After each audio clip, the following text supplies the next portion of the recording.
Welcome to Local Vibes Unplugged, where we dive deep into the heart of our community. I'm Tammy, and together we'll uncover inspiring local stories, spotlighting the businesses and events that make our neighbourhood vibrant. Join us for engaging conversations filled with practical business tips, valuable advice, and first-hand stories from real people with real experiences. Whether you're a local entrepreneur or someone who loves to stay connected with the community, this is the place for you. So grab a cup of coffee, sit back, and let's get inspired together.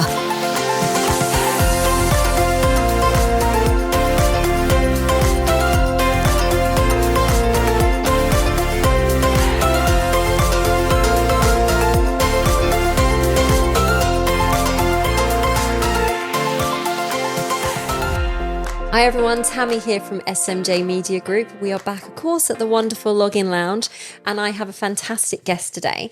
I have Darren from D&S Property Services. Hello, Darren. Hiya. How are you? Yeah, good, thank you. And yourself? I'm very good, thank you. Thank you for coming in today. Now, I'm quite excited because I follow you already on social media, and I love your content.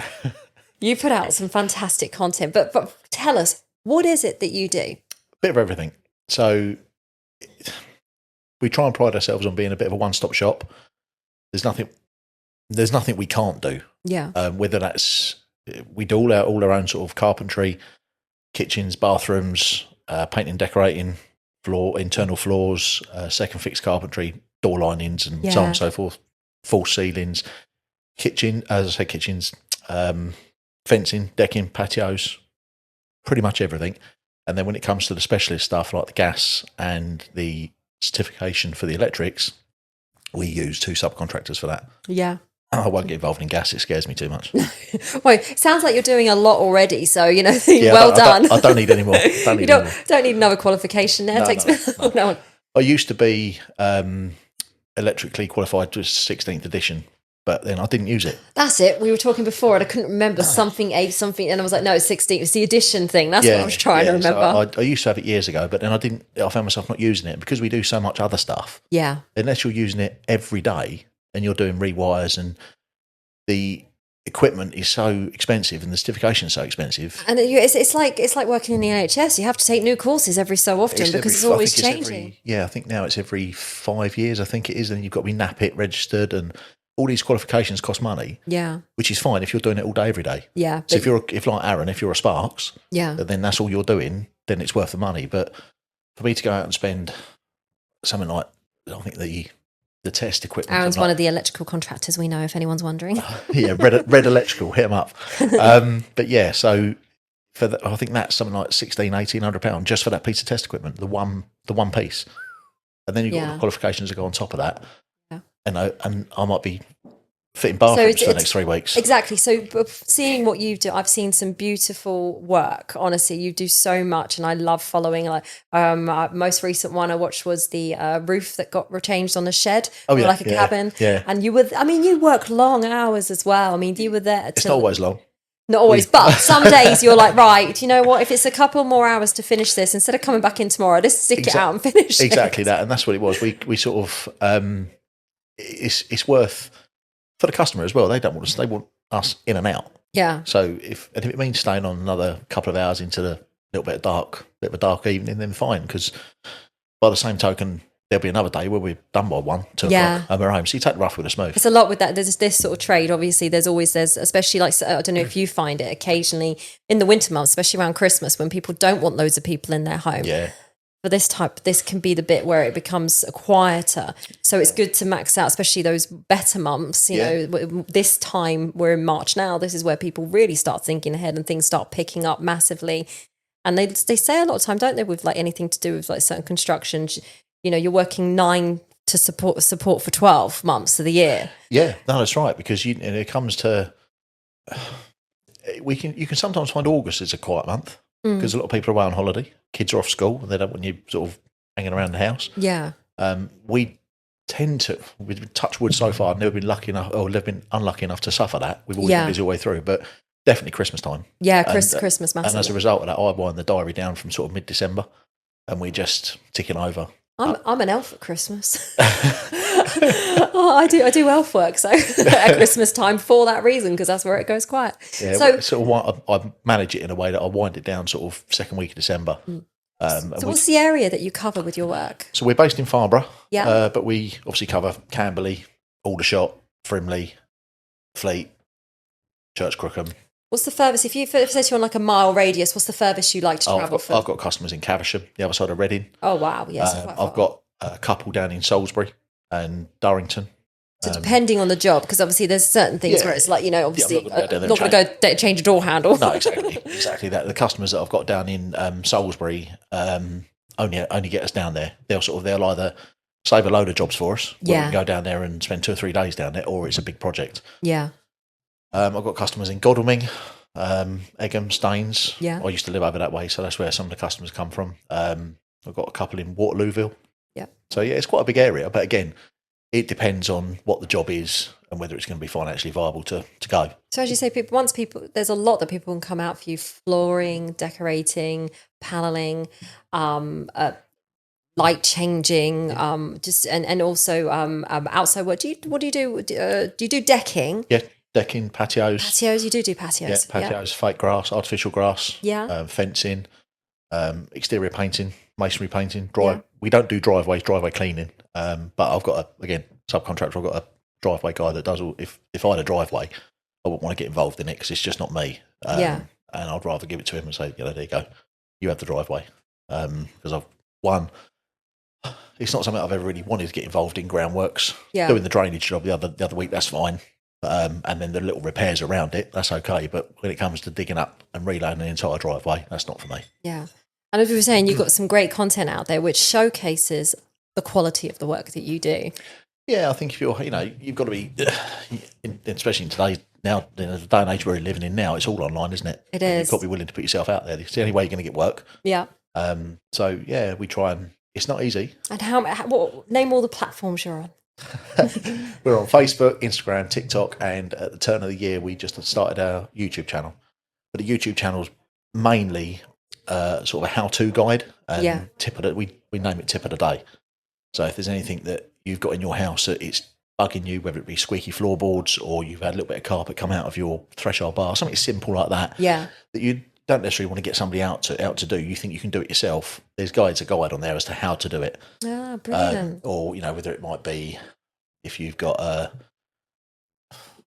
anything similar, like changing a tap, for example. If you've got a dripping tap, you don't have to bother changing the tap. You can just change the valve. Yeah. So there's little things like that that some people have said to me, "Oh, you're doing yourself out of business by doing that." But I think there's a need for that. There's certain people who will call someone out, and there's certain people who will look on YouTube to find ways to do it themselves. Prime example. So Sunday evening, 20 to 8, I'm sat on my sofa and I got a text message from a new client saying that we've had a new sink fitted.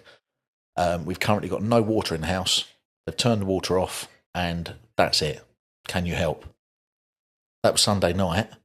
By 2:00 yesterday afternoon, the sink was all plumbed in, working. All the water was back on. Now, for us to be able to respond that quickly is really unheard of. But it just so happened that we finished. That was Sunday night. Yesterday was Monday. Yes, so people know today's Tuesday. So we it was just by luck that we finished a bit early on the job on Monday morning, and managed to swing by on the way home. But I did a little video on it on one of our platforms last night. It was a DIY Dave job.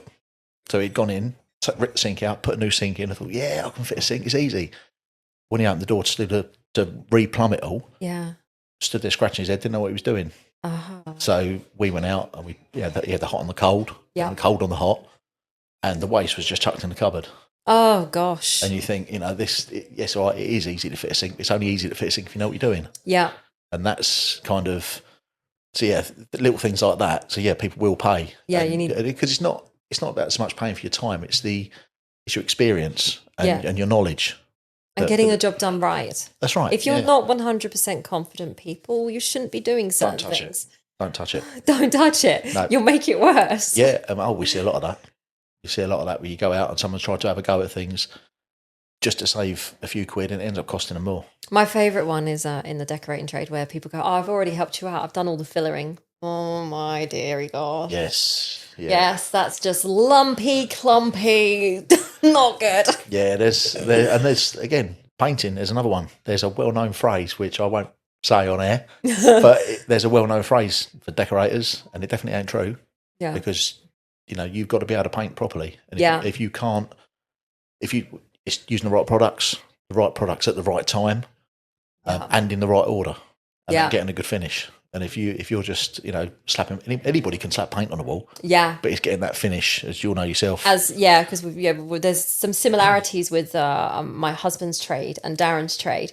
And I'm sure that they could have conversations where they've gone in and the horror stories where people have gone, oh, well, I did this and I did that. And they're like, you don't know what you're doing. What the biggest one we see is not miscoating fresh plaster. Oh, I know. Oh, it winds me up. The amount of times, I mean, seriously, if you've had plaster done and someone goes, oh, I'm just gonna put a lick of like top paint on. Don't you must miscoat.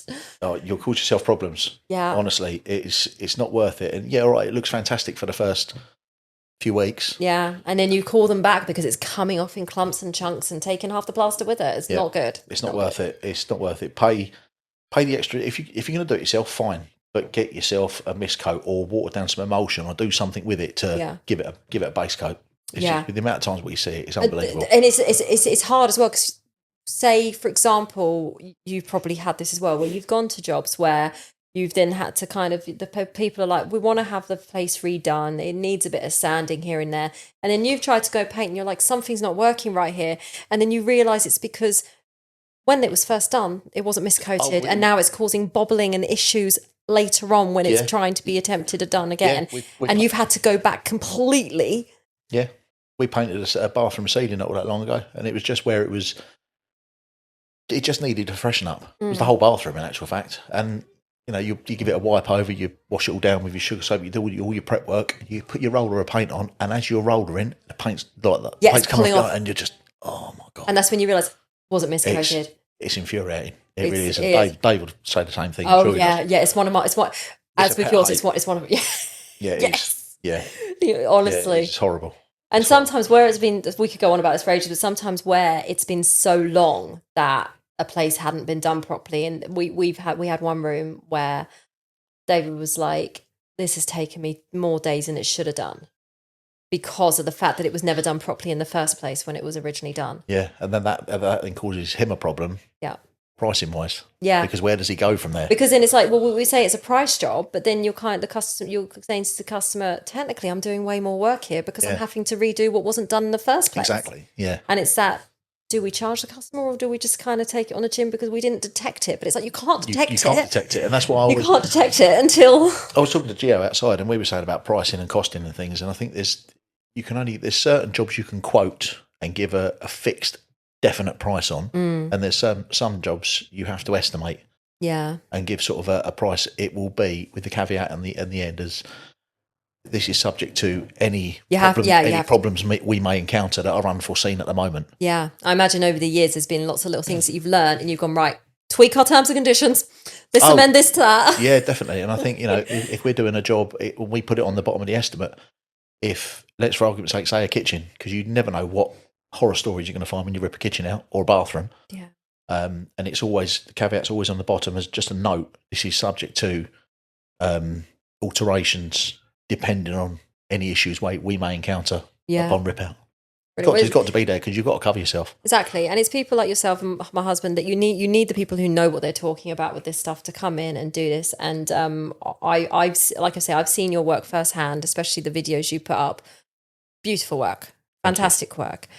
So obviously people can find you on, like you said, Instagram, Facebook, TikTok, YouTube. Yep, YouTube, yeah. But thank you so much for coming in today. Oh, thank you. Thanks for having me. I would love to hear more about your projects later on. You never know, you might be telling me, I've done something different. I'm sure you'll see more updates on all our platforms. Yeah. And on the groups that we've got that were set up by Louise. I just mentioned her. Louise set up this Legends. Local Legends networking group. So yeah, that. Before we go, that has been fantastic. It's been fantastic for all of us. We're very supportive of each other, and we have a regular meetup. And it's a lot of different businesses, and it's been great because we've got all sorts in there. We've got yourself, electrician, my husband, primarily does spray painting of kitchen panels and things, and then we've also even got someone from the brick company that does Lego. But I could go on. There's so many. Debbie from One to One Diet, and Louise, who does property, and we've got Jack, who's behind the camera now, does podcasting and all sorts. Honestly, there's so many people in there. I think there's about, I've lost count now, but it's a great support networking group, definitely. Yeah, no, it's fantastic. It really is. Well, thank you so much for coming in today, Darren. No, thanks for having me. Thank you. And hopefully we'll see you again soon. Will do. Thank you for tuning in to another episode of Local Vibes Unplugged. We hope you enjoyed our journey through the heart of our community and found inspiration in the stories we shared. Don't forget to subscribe and leave us a review to help others discover the remarkable voices that make our neighbourhood thrive. If you have any thoughts or stories you'd like to share, we'd love to hear from you. Also, check out our website, buzzpodcasts.uk.